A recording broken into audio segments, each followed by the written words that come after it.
Hello, good afternoon. And for those who are watching us from different time zones, good evening or good morning wherever you may be. And for those who are new in this platform, but because I've noticed that my connections on LinkedIn has grown from previously around 16,000 plus to now almost 18,000. So hello, and for those who are new to this platform, my name is Marilyn. I'm the founder and CEO of Customized Training Solutions Private Limited, or CTS, and we are Asia's most trusted training and business solutions partner. We create programs that adds value and impact for leaders to stay relevant, adapt to the next normal, and ensure performance of a hybrid team. And as you know, for those who are familiar with me and the activities that I have been doing, we do a lot of activities around learning, leadership, and transformation. And why cybersecurity? Because as you've seen in the earlier video, we have a lot of data that says that cybercrime cases is up to 400% in 2023 by DOJ, according to One News. And then in cybersecurity or cyber insecurity is the fourth in the top 10 risks according to the World Economic Forum Global Risk Perception. And again, I had several conversations even before this with several leaders, CISOs. And again, it's more than just the money spent. It includes avoiding operational disruptions, brand damage, loss of revenue, and more. So, without so much further ado, I'd like to invite my panelists. First, ladies first. Let me look for Charmaine. So Charmaine serves as the Group Chief Information Security of Aboitiz Group of companies. She has over 30 years of experience in the U.S. military and the private sectors, and her experience lies in building cyber risk, cybersecurity programs with highly effective teams focused on reducing the risk of security breaches, minimizing disruptions to preserve brand reputation, and build client confidence. Hi, Charmaine. Hi, good afternoon to everyone, and thank you for having me. My pleasure to have you today. And let's invite David Ong.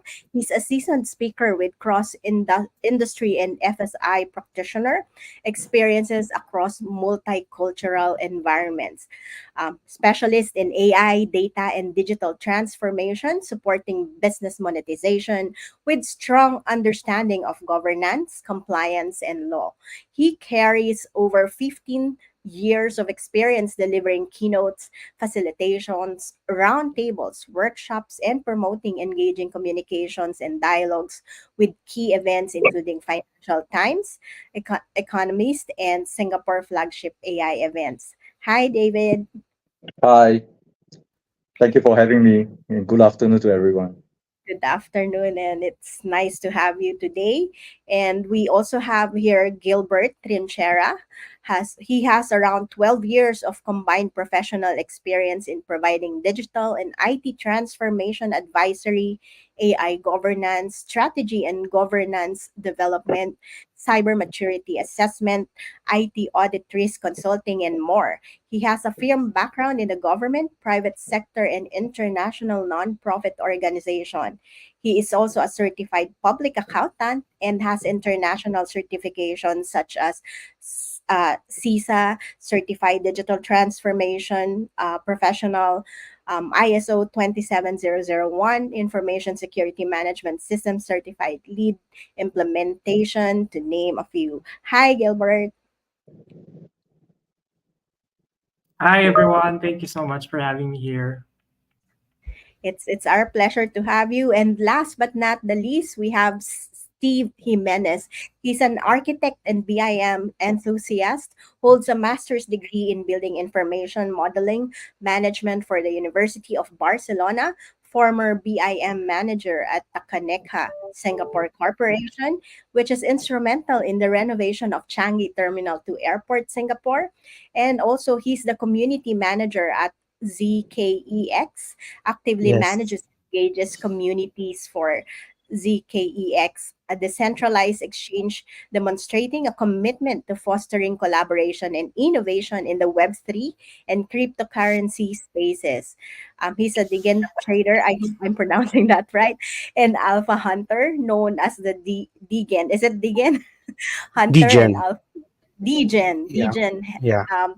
Hunter, and showcasing his passion in rapidly evolving Web3, blockchain, and crypto markets. And so, thank you so much for the three of you for taking time out of your busy schedules to join me here in creating more awareness and educating more people, leaders, and organizations on how they can actually create a more cyber resilient. So let's proceed with the questions. I'd like to address my first question to David.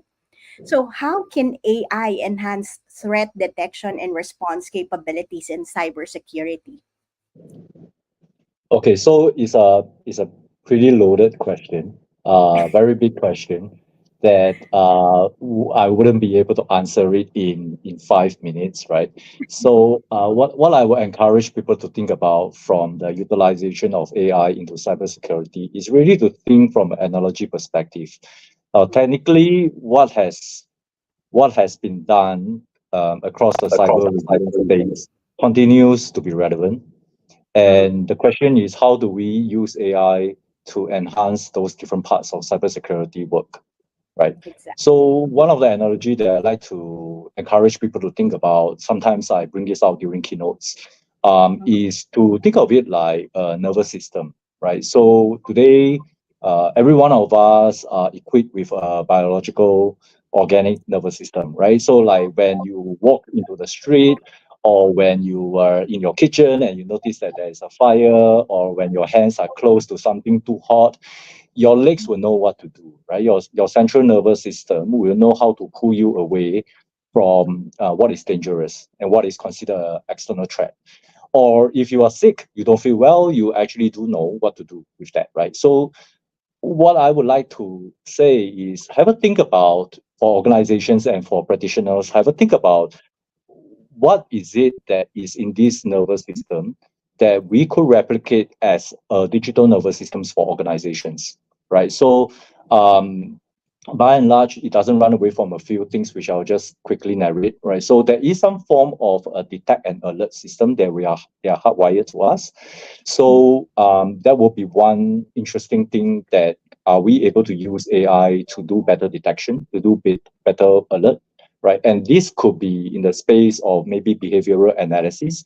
If we are able to use AI to track certain behaviors that you consider to be highly abnormal, and Mhm. from an insider threat perspective, you can then start to see whether there are mirrors of this kind of profiles against what is not a normal behavior, right? So anomaly detection, behavioral analysis, these are now made possible today Mhm. from a perspective of AI, right?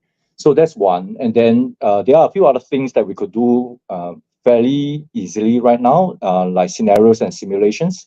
Are we able to do better phishing? Are we able to generate better scenarios that are out there today that will sort of get us to test our internal staff and employees, right? That if they were subjected to such scenarios, what would they do, and what would will their reactions be?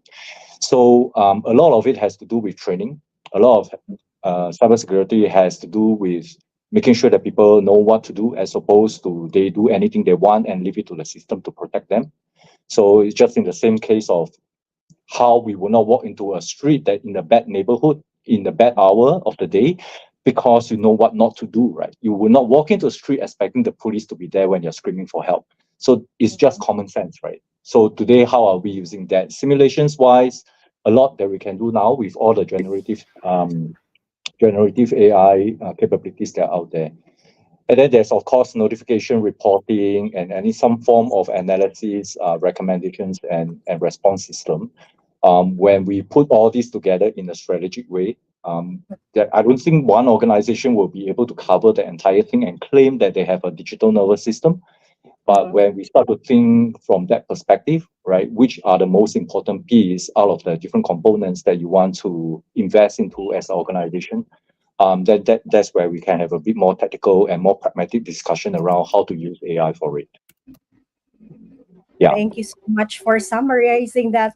And again, you're right about it, right? We have like a lot of things that we can talk about on this topic, especially on AI.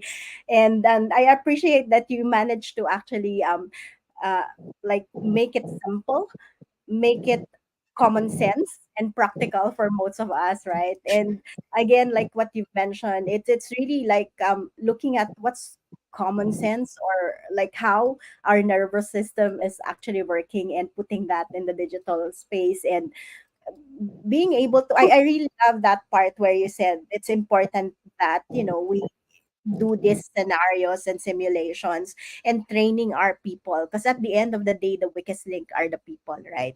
So Exactly. thank you for that. And before I proceed again to the next question, I just wanted to invite, by the way, our live audience to join us in this conversation. Ask your questions, give us your takeaways. And in fact, we have Dev, who says hello to everyone. And actually, I'm just a beginner on the cybersecurity field, and I want to share my experience on the AI, as example, Chat GPT, where I just recently bypassed that and convinced him to create that particular script. Oh, that's interesting. So, and again, that goes back to who's actually using the AI, right? It's not really like AI could be good and could be bad at the same time, like what Alexis mentioned in our previous conversation on emerging tech as well. Mm. So it's really a matter of who's actually using that, and how are you using AI to your advantage, right? So that leads me to my next question, which is addressed to Charmaine. So, how can organizations ensure the security of their data and applications, especially when they're migrating with cloud? Because right now, in my introduction, I mentioned about hybrid teams, and obviously, like a lot of the systems now are not limited to like the premise anymore, right? So, like, what is your take here, especially like what probably you do in your own organization? Okay, so in simple terms, you're really saying, what do I do if I want to move a house? I'm Mhm, moving from one village to another village, right? So that's basically what we're saying to an organization, because mhm, they're in a hybrid situation. I was on premise and now we're mandated or we're told to go to the cloud, right? For whatever reason that may be. So, in essence, in cloud, again, much like what was discussed earlier, mhm, we think of security in a sense that we're thinking of technology. But mhm, let's take away the technology first. Let's understand process, right? What are we migrating to the cloud? Right? It's not a lift and shift as everybody thinks they are going to do, because there are three models that you have to remember in cloud, mhm, whether it's on cloud, but it's a service that's in your on premise. That's called infrastructure, right? Infrastructure as a service. There's software as a service. There's platform as a service. So understanding what you're taking on in the cloud, right? And understand that there is what we call a shared security model, dependent on what you choose, right? If you choose infrastructure as a service, it's mhm, as if I'm taking my house and I'm moving to another village. So, in that sense, I'm responsible for everything in that house, right? mhm, Let's say I move now from a house to a condo. mhm, Some of that security will be dealt with the condo, right? They'll have security, they'll have CCTV, they'll have all those things. I don't have to worry about it, but I need to worry about what's inside my house when I close the door, right? mhm, And then there's the platform. Platform is basically, I move to a house with a village that has extra security, and so they have all these amenities, right? That I no longer have to worry about. And all I have to remember is to move my things.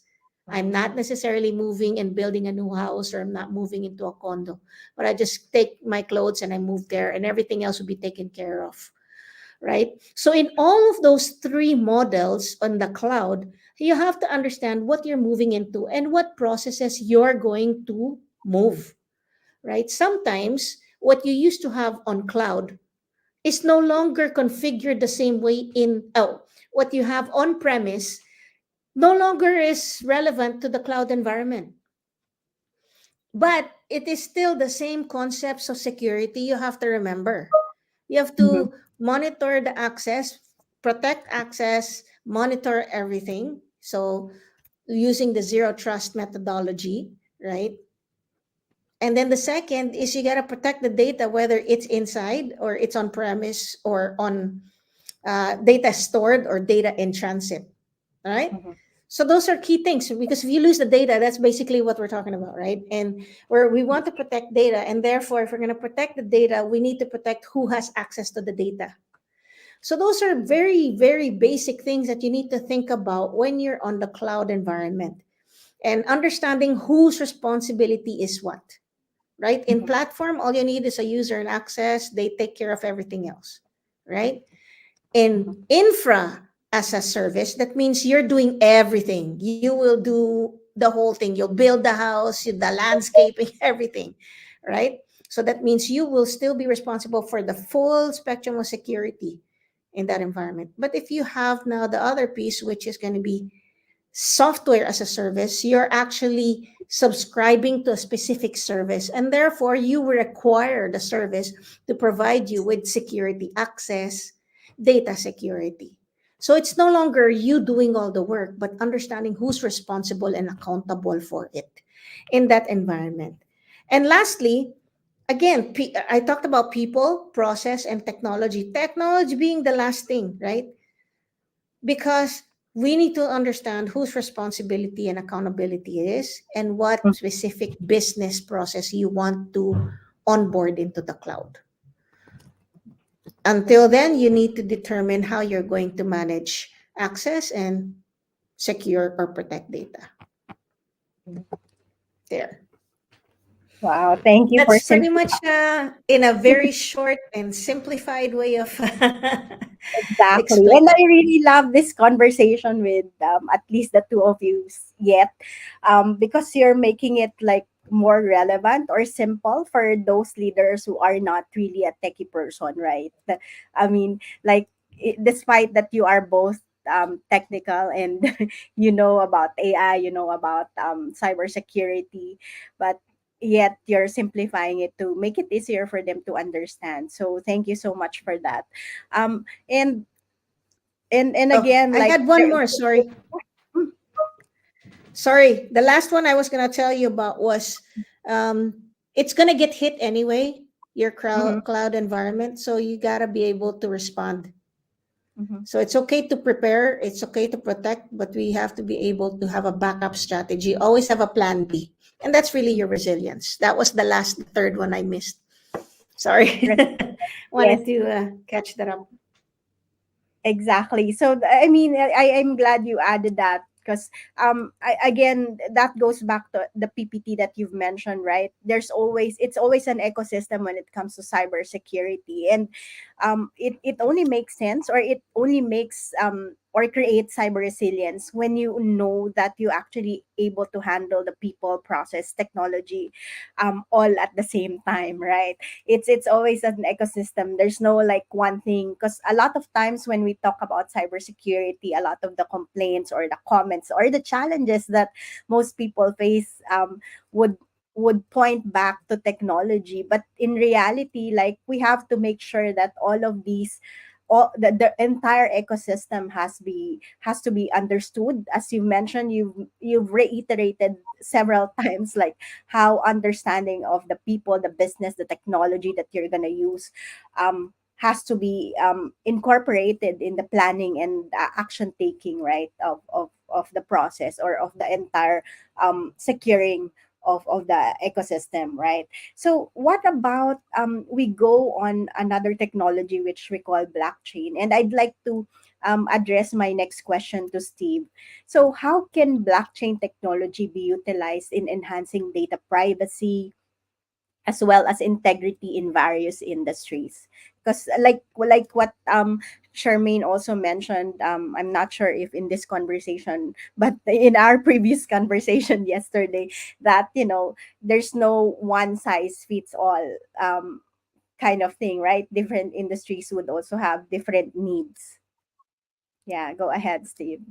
Yeah, so I just want to clarify, I'm not really an IT person or a cybersecurity, but I'm on the consumer side. So Mm-hmm. I'm the Oh. one usually using it. So Mm-hmm. right now, what blockchain can provide is actually blockchain run on nodes and validators. So what Mm-hmm. it does is you have a duplicate of every transaction back up Mm-hmm. on different nodes. So what it does is actually uh, when you do transaction in blockchain, it's recorded on the public ledger. So Mm-hmm. everyone can actually see it, and then it's immutable. So you cannot really change the transaction. So you can Mm-hmm. verify that these are legit. At the same time, some of the nodes or the nodes runner are decentralized. It means that it Mm-hmm. can be on another place on, for example, in Philippines or another location on any part of the world. So it means that your main server cannot be shut down because Mm-hmm. if there's a one person simply running the blockchain or the node, it will still keep running.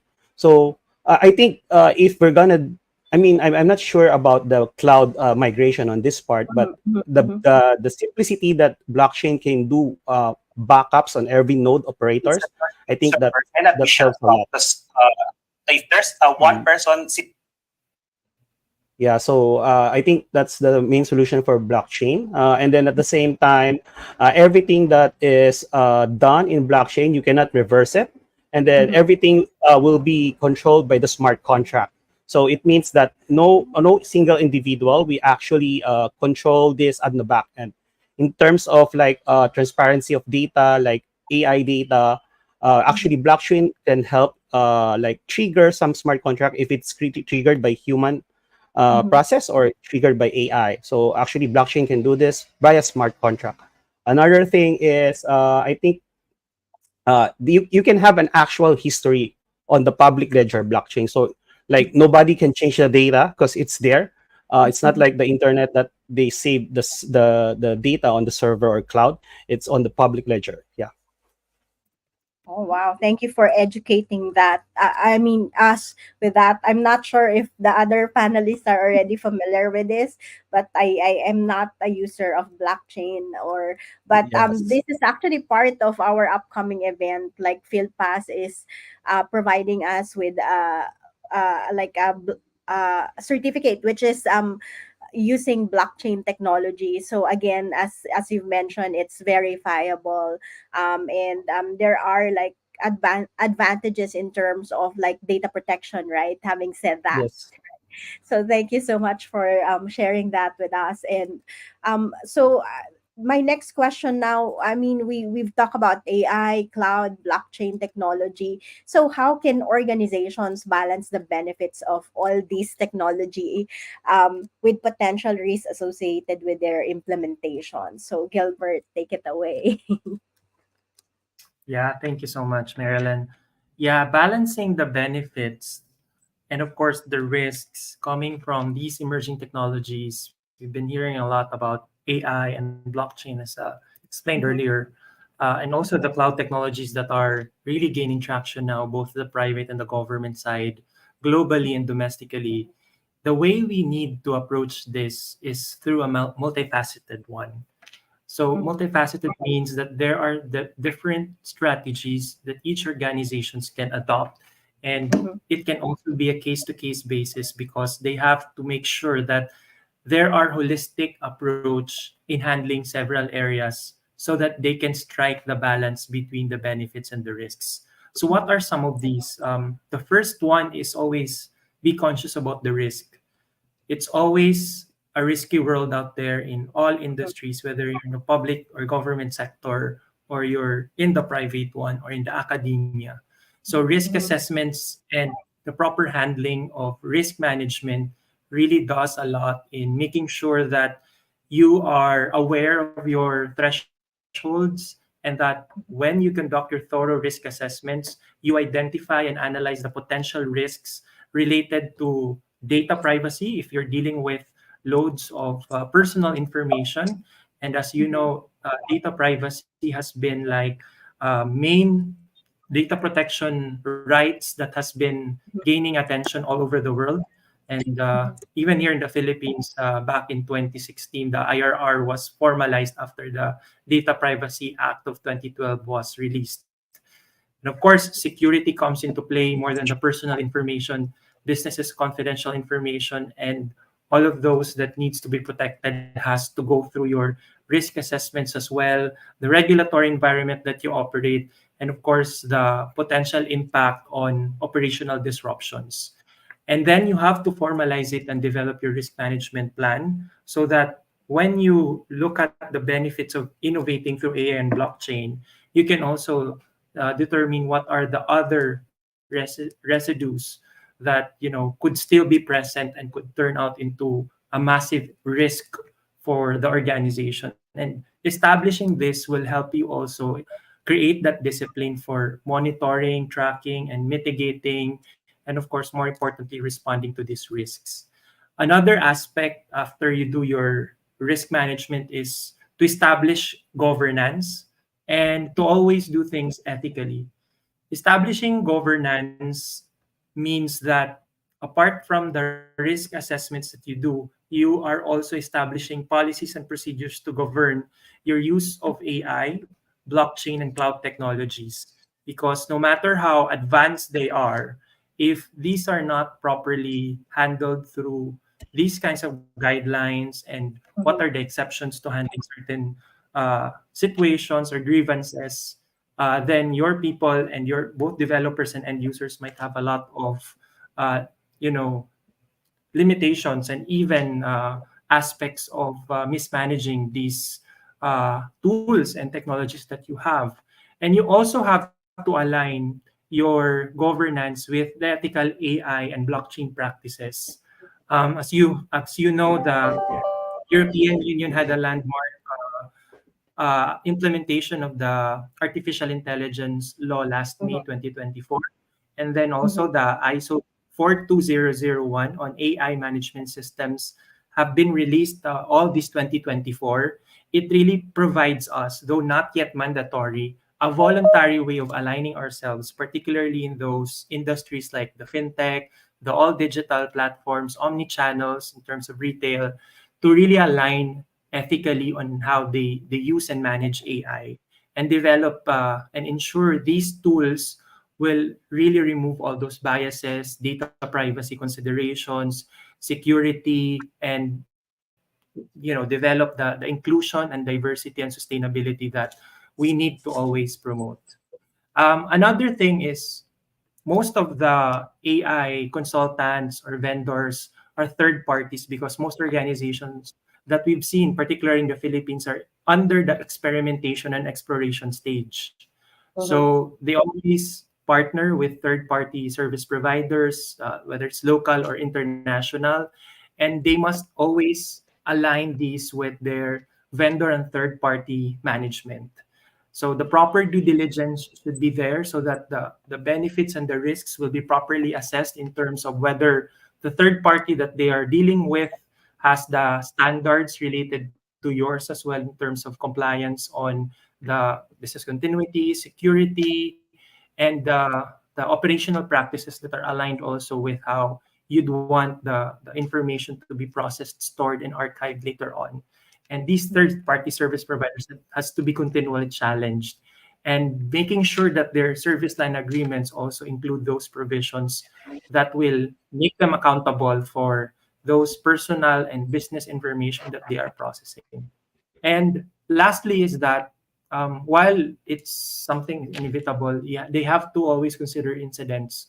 And we have seen big organizations or even the SMEs being hit by data breaches, by the cloud technologies that they're using, and third-party service providers doing their AMS or application management support. So they have to really institute incident response and recovery to balance those risks and benefits. So they have to align their governance with incident response plans and also Mhm. on business continuity and disaster recovery. making sure that when a breach happens, a disaster affects them, or their AI tools are used against them for, high tech threats like deepfakes, or like for example, um, fraud transactions, or fraudulent voice and identity thefts in the details of that person or approver or an executive of a company. They have to establish a clear plan for responding to these kinds of incidents, and so that they can also mitigate and minimize operational failures, and maintain that they can quickly recover, and of course report to certain government agencies, and inform also the consumers and customers, which by law is required to have the necessary notification.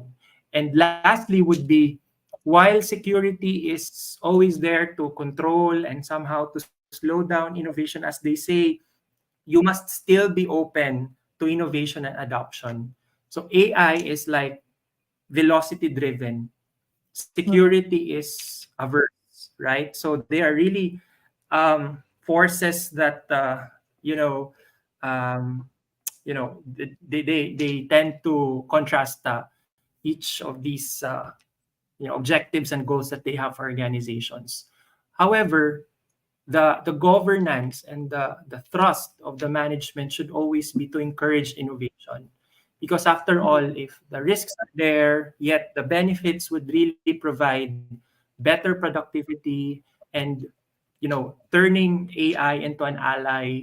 So the balance of these two will foster innovation to leverage your full potential for these technologies and to be the front runner in your respective industries, right? And adoption and scalability is also a big thing right now.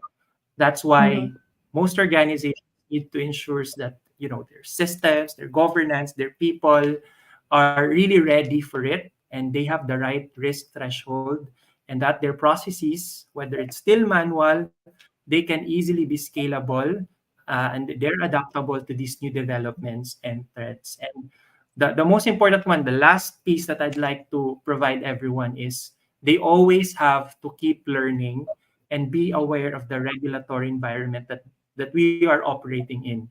Why? Because more countries are now, and the governments are really responding to the legal landscape, and they would really want to regulate AI and blockchain. And in the Philippines, this year we've heard about the House Bill number 7983, or the Artificial Intelligence Development Act.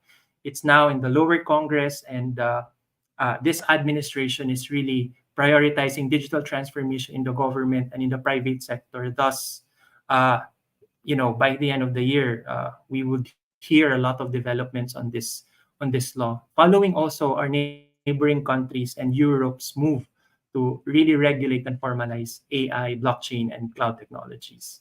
So that's Thank my you. my Thank answer. you so much Mer- for that, Gilbert. I really appreciate the details and like sharing with us every component. And again, I just wanted to highlight again, it's really an understanding of like what are the components or who are the part of the ecosystem, what are the part of the ecosystem, and in ensuring that we're actually creating cyber resilience within the organization. So for the purpose of Correct. time, I will still ask my usual Miss Universe or Mr. Universe question, which is um, but if you can answer it in just one sentence, right? um, what will be if you have a magic wand and can use it? What will you do with it? Probably in this case, particular to increasing cyber resilience using emerging technology and trends. So, would you like to start, Charmaine? Yeah, pretty simple. I would wish for everybody to have the security mindset, cyber mindset, in a sense that it's really protecting what you do, understanding where you put your data, right? So if everybody felt that way and thought that way, then we would have less incidents, right? They wouldn't be clicking, they wouldn't be configuring systems the wrong way. Yeah. Yes. So, to have a security mindset. How about you, David? What's your magic wand? It's the same as, I mean, training, just awareness, increase your literacy in this space of AI and how it intersects with cybersecurity. The more people are aware, the more they will not do the things that are obviously not good for them. Thank you. I really appreciate that. And how about you, Steve? Yeah, for me, because I'm a victim of not a phishing but a vulnerability in a messaging app. So what happens is actually this software is actually being run. I mean, they allow vulnerability inside your computer, so you can get compromised. So being in the blockchain and Web3, some of the blockchain now is using account abstraction. So one Mhm, of the use case of account abstraction is binding your email to that mhm, DApp, the decentralized application. So what it does is actually giving authority. You're giving authority for the application to allow it to use it, or maybe your assets or your signature. So one of the I want to see, like, because right now there is some security measures or like phishing detection that is present, but it's not really widely used. Like, I'm using mhm, a wallet. I didn't know that the wallet is saving my seed phrase inside my computer. So mhm, even if I delete my wallet, it's still there. So if anything happens, like someone maybe do a keylogger, he might be able to retrieve your seed phrase, which will reveal your assets to them. So I think my magic wand is I want to see that the AI can also help this security. Like it will automatically tell you that this is a phishing link, and then mhm. it will keep safe for everyone. Like, yeah, I think that's what I want. Thank you. Thank you, Steve. How about you, Gilbert? What's your magic wand wish? My magic wand is for the Philippines to improve our digital infrastructure. While we're always about protecting and cyber resilience, we are still looking at some of our countrymen in the countryside, not yet in the cyberspace, because Mhm, of connectivity and the simple message of fortifying our entire digital infrastructure.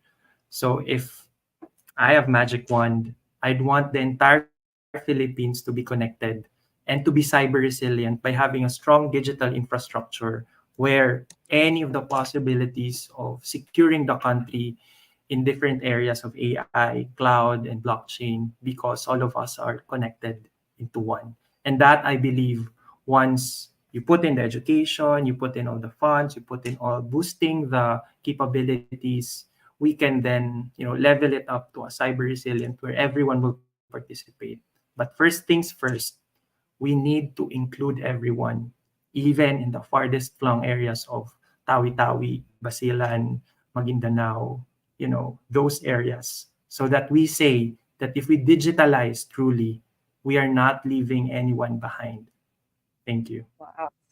Thank you. Thank you. That's really like a Mr. Universe answer to that question. Thank you so much, Gilbert. And thank you so much, everyone, for sharing your insights in this conversation. We don't have any live questions, but if you are watching us, whether live or on a replay, feel free to add your questions. They're all my distinguished panelists here are actually tagged in this conversation and in this live session. So thank you so much, Charmaine, David, Gilbert, and Steve for taking time to have this and for educating our audience around cyber resilience and the usage of emerging technology.